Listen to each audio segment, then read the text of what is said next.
It's past 1 a.m. in Washington, D.C. on election night. We're inside Harris's election night watch party at Howard University, where she was a college student back in the 80s. And I'm standing around talking to a Harris voter about an America under Trump. If it's 4 more years under Trump, how would you feel? Low vibration. Justin Atkinson, a flight attendant from St. Louis.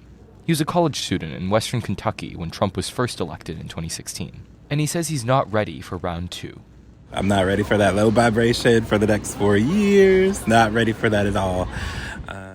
He'd landed in D.C. just hours before on Tuesday. He'd never seen Kamala Harris and had long wanted to. By this point, he'd been on his feet for more than 9 hours nonstop, living off bottled water and Nutri-Grain bars. And in those hours, he'd seen Trump land wins in at least half of all states nationwide. From Pennsylvania to Georgia to North Carolina, he'd seen Harris lose again and again and again. Gosh, I mean, how do you think you're going to go home feeling? I'm still going to keep the hope for sure. Still keeping the hope. Just cautious hope. Cautious hope. Skeptic hope. Cautious hope, gosh. Justin never got to see Kamala that night. So you won't hear from the vice president tonight? Instead, by the time I flew back to Harvard's campus the next morning, we saw an America under Trump. It is now official. CNN projects that Donald Trump has been elected the next president of the United States. But not only did Republicans win the presidency, they also won control of the Senate, defeating Vice President Kamala Harris and making a political comeback unlike any in modern American politics. Back on Harvard's campus, a lot of students were feeling quite a lot like Justin. In the hours following the Trump win, Harvard students and professors would respond. Some would cancel classes, others would tweak lesson plans. Some students were in tears. And the news of this response would make its way far beyond Harvard's walls and almost immediately come under heavy criticism from conservative commentators. 2 of our reporters talked to dozens of students about their thoughts. This week on Newstalk, Harvard's reactions to Trump's return. From the Harvard Crimson, I'm Frank Joe. This is Newstalk. Hi, I'm Maddie Hung. I'm Azusa Lippett, and we cover House and Student Life for the Crimson. Thank you so much, Maddie and Azusa, for joining us. So, in the aftermath of the Trump victory, by 5:30 a.m., students woke up to a world where Trump would be the next president of the United States. From your reporting, how did they react? Yeah. Most students we spoke to expressed a strong sense of disappointment. There were varied reactions in terms of how much they expected the win. Some of them said they had been doubtful of polls projecting a Harris win. Others said they were completely surprised and taken aback. And I think there were still a lot of students who still hadn't processed the results of the election even by the end of the day on Wednesday. Yeah, for sure. And it wasn't just the students who were processing. Professors were at it too and took a number of measures in response to the Trump win. Tell us a bit about those. Yeah, I mean, several professors either canceled classes, modified their lesson plans, or made sort of attendance and quiz measures optional just so students had some time to process. We saw throughout Wednesday and even Thursday spaces pop up around campus hosted by student organizations, house tutors, professors as well, offering students just a chance to maybe get something off their chest, hear from other students who are experiencing similar concerns. Of course, in other spaces on campus, some students were celebrating the results. Tell us a little bit about those students, too, because according to the Crimson's entrance surveys for the class of 2027, just 8% of students in Harvard's current sophomore class indicated that they were very conservative or conservative.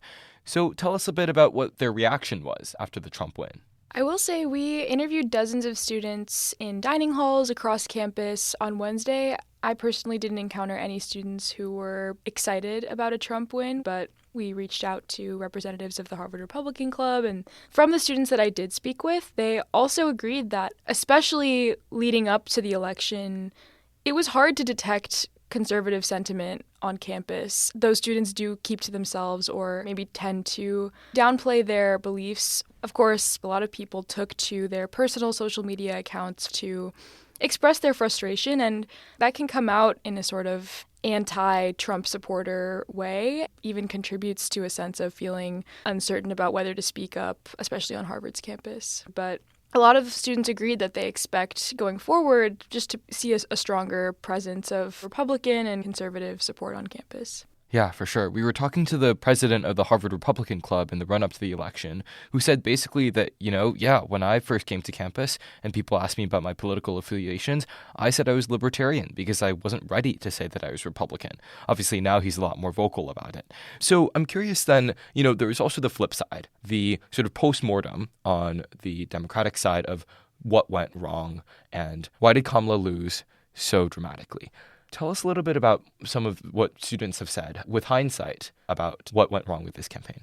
Yeah, I think one thing we've heard a lot from students is being on Harvard's campus is overwhelmingly liberal, that we're sort of in this blue bubble. We forget that Harvard's demographics are not necessarily representative of the greater U.S. population. Yeah, both the co-presidents of the Harvard College Democrats generally expressed just a sense of having done everything they could. They discussed their canvassing efforts in multiple states, just the sheer volume of students they were able to mobilize with either phone banking or knocking on doors, and they said they aren't going anywhere. But in one of my interviews with a first-year student, they said they felt that the Dems, the student group, was very prominent on campus over the last couple of months at Harvard.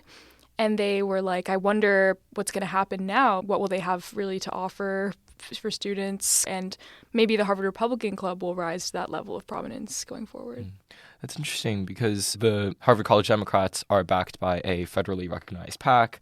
And to your point about them saying that they're here to stay, Harvard for Harris student leaders, which were sort of more explicitly working with the top of the ticket, said too in an op-ed published in the Crimson that the fight must continue. So you've hinted at this feels like the country caught us off guard.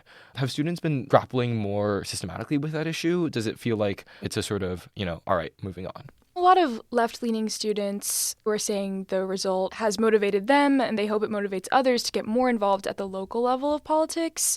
I think a lot of students in our generation in particular got very politically involved under the first Trump administration and have experience with frustrations in the White House leading them to try to effect more change at a local level, even state senates, state representatives. We heard a lot of concern about policy measures, certain proposed ideas from the Trump administration that would either affect, for example, the environment, certain healthcare measures in our interviews. Yeah, and something that we spoke to the Harvard College Democrats about was just the sheer number of students that got involved. And this is something they're never going to forget.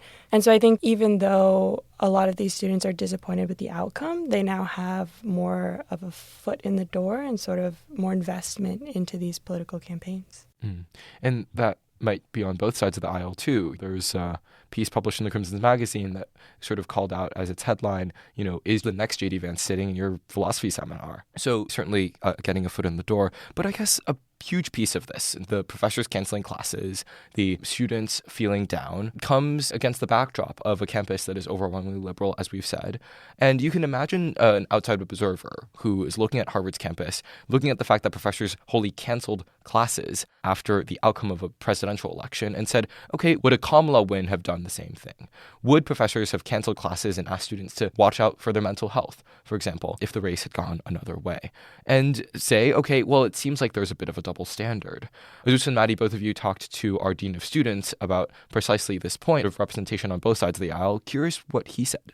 Yeah, in a Thursday interview with the Dean of Students, Thomas Dunn, we asked him exactly this. How do you appear nonpartisan when you're trying to support a majority blue campus following a Trump win? And he said, my office is here for students who have needs, whether those needs are organizing a support space, talking through concerns, or organizing a celebration after the election outcome. And I will say on election night, the Dean of Students organized several events for students across the political spectrum. There was a very large watch party in Sanders Theater organized by the Institute of Politics that at various times featured speakers from the Harvard Republicans as well as the Harvard College Democrats. And additionally, there was even a separate space for Republican students in the basement of Sanders Theater that was airing Fox News, just giving them the opportunity to watch a different broadcast of the election. And another point here is that throughout Wednesday, there was definitely a range of reactions on the professors' side as well. I mean, not every class was canceled, I, between interviews, had to go take a midterm. Yeah, for sure. Tell us about the public response from conservatives and smaller response from liberals about the fact that classes have been canceled. Definitely, yeah. There's definitely been a large conservative response.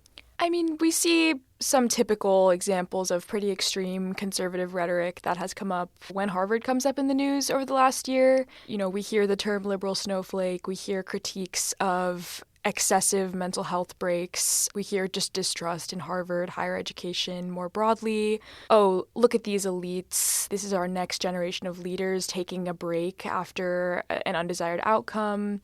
There are also definitely some accusations of bias, people saying, oh, well, if Kamala had won, would they have canceled classes to support conservative students? And I think this just comes back to the fact that Harvard is overwhelmingly liberal, and it can be sort of a very difficult place to navigate for conservative students at times. So among some of the students concerned about a second Trump term, then tell us some of their biggest concerns. A lot of students we spoke to acknowledge that, just emboldened by the fact that we have a president who's willing to say certain things about various minority groups.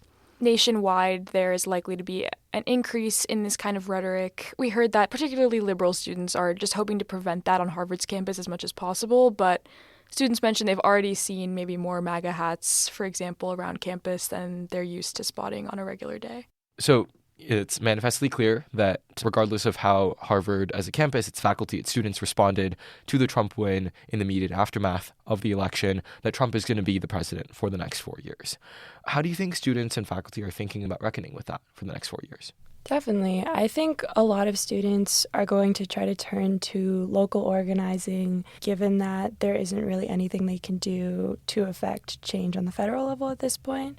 One point that students did bring up is that we are in Massachusetts, which is a very liberal state. Nearly all of our representation on the state level is Democratic. And so a lot of students are not especially concerned. However, I do think that there's a very large opportunity for students to try to affect change in their home states, especially for a lot of students who are from more conservative states.